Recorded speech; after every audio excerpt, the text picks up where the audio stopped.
السلام عليكم ورحمة الله وبركاته. ازيكم حبايب قلبي؟ عاملين ايه؟ وحشتوني كتير جدا. يا رب تكونوا في احسن حال وصحة جيدة يا رب العالمين ان شاء الله كده. قلت اصبح عليكم الصبح كده، صباحكم عسل وفل وسعادة وورد يا رب العالمين ان شاء الله. احنا النهاردة بدري اهو عند الطيور. جيت علشان اكلهم وافطرهم ونلم البيض من قدامهم علشان خاطر ايه، نشوف النهارده جابوا لنا كام بيضه كده، ونطمن على طيورنا. والروتين اليومي بتاعنا زي ما احنا عارفين، كل يوم الصبح كده اول حاجه بعملها بقوم للطيور اعلف فيها واكلها الاول قبل اي حاجه، واحط لها فطارها على الصبح علشان تفطر، واطمن عليهم واشوف دنيتهم ايه واشوف الامور. وقلت بالمره نجمع البيض بتاع الصبح علشان خاطر ايه، نفطر بيه الصبح ان شاء الله. زي ما انتم عارفين كده، انا والبنات بنحب البيض على الصبح نفطر بيه. جيت النهارده قلت لهم اروح انا للطير على بال ما انتوا تقوموا وتصحوا كده وتظبطوا احوالكم وتشوفوا دنيتكم فيها ايه. انتوا عارفين بقى البنات ودلعهم بقى ساعة الصبحية لما بيقوموا بقى شوية يقوموا على التليفون، شوية تحت البطانية، لحد لما يفكروا شوية يقوموا ينقروا في بعضهم هما الاتنين، لحد لما يبطلوا دلع كده ويكونوا قاموا وفاقوا. قلت لهم انتوا روقوا البيت والمكان وخلصوا ترويق على بال ما انا ايه هروح افطر الطيور وافطر الحمام. انا جيت الاول هنا عند الفراخ والطيور، وقلت ايه بعد كده هروح للحمام معاكم برضو. بس نيجي الاول على الفراخ عشان لقيتها في طريقي اقرب، يعني بين الحمام وبين الطيور في مسافه بمشيها، مش اللي هي جنب بعض يعني، بمشي كده حوالي ايه مسافه كده يعني.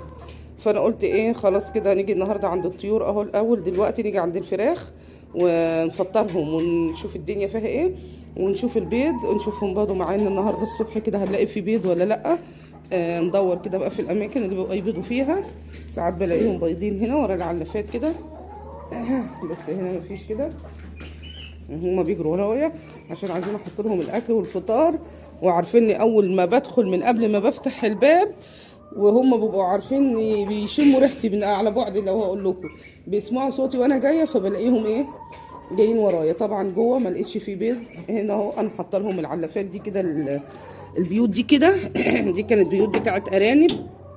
كان عندنا ارانب في البطاريات، وكنا حاطين البيوت دي بنحطها ليهم عشان بيولدوا فيها وبياكلوا. بيروحوا يولدوا فيها، بتبقى في العلافه جنبها بتاعه الاكل، وجنبها دي في البطاريه راكبه كده للارنبه لما بتيجي تولد بتدخل جوه كده وتولد فيها. وطبعا كان لها بتاع بلاستيكيه كده بتبقى مغطيه هنا المكان ده كده، بيقعدوا عليها وبيبقى فيها ايه الارنبه لما تعوز تولد ولا حاجه. كان عندي حوالي 4 بطاريات ارانب، بسم الله ما شاء الله على الخير اللي كان فيهم. وكنا جايبين ارانب كتير وكسرنا منها، وبسم الله ما شاء الله كانت بتولد وبتجيب لنا خير، الله اكبر عليهم. كان ارانب اللي هي الفرنساوي والتانية مش البلدي بقى، وكنا بنحطهم بقى، كسرنا منهم ارانب كتير الله اكبر، والمشروع كان ماشي واخد في وشه وكان زي الفل. بس جم في الاخر كنا بنفضل اوضه وكنا عايزينها وجينا بعناهم كلهم، والبطاريات راكنينها بره اهي، مش ما بعناهاش لسه موجوده. يعني من الاحوال يمكن ربنا يسهل ونرجع نجيب ارانب تاني ونكسر منهم تاني. بطارياتهم زي ما هي وعلفاتهم وكلهم، وكنا بنجيب لهم شكار العلف، وكان مشروع الله اكبر عليه كان واخد في وشه وكان ناجح والله. بس جه حصل ظرف طبعا، وجينا بعد كده ايه اضطرينا ان احنا نبيع الارانب ونشيل ونفضي الاوضه. انا اهو معاكم اهو الصبح يا حبايبي، بسم الله ما شاء الله.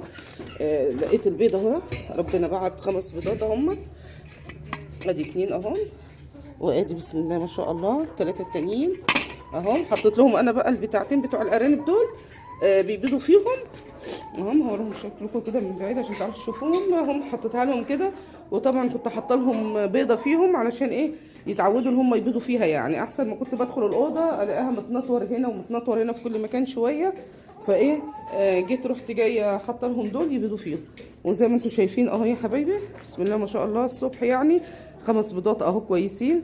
وهوريكم البيض كمان اللي انا كنت قلت لكم عليه في الفيديو اللي فات، ان انا دخلت ولقيته مفاجاه وكانوا مخبيينه وانا ما كنتش اعرف، ولميته لكم في جردل. هوريه لكم معايا في الفيديو برضو وتشوفوه، علشان خاطر اما اقول لكم حاجه ببقى صادقه معاكم فيها. بصوا بقى يا حبايبي، هما دول المفاجاه اللي انا قلت لكم عليها لما انا طلعت فوق.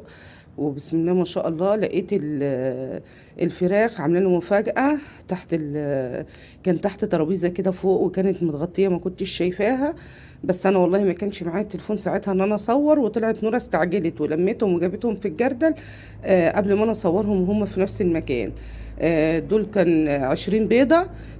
ببص انا قعدوا زي ما قلت لكم كام يوم كده ما الاقيش الا بيضة، ساعات ما الاقيش، ساعات الاقي بيضتين. وبعد كده ايه ما كنتش ايه بشك، بقول يمكن قاطعين او حاجه، ما اديتش اخوانا ولا فكرت ان هم ممكن يكونوا عاملينها في مكان تاني ولا اي حاجه. فجيت بالصدفه زي ما انا بقول لكم، الديك استخبى مني في نفس المكان ده. فدخلت بوطي كده علشان اجيب الديك، فاتفاجئت بالمفاجاه دي.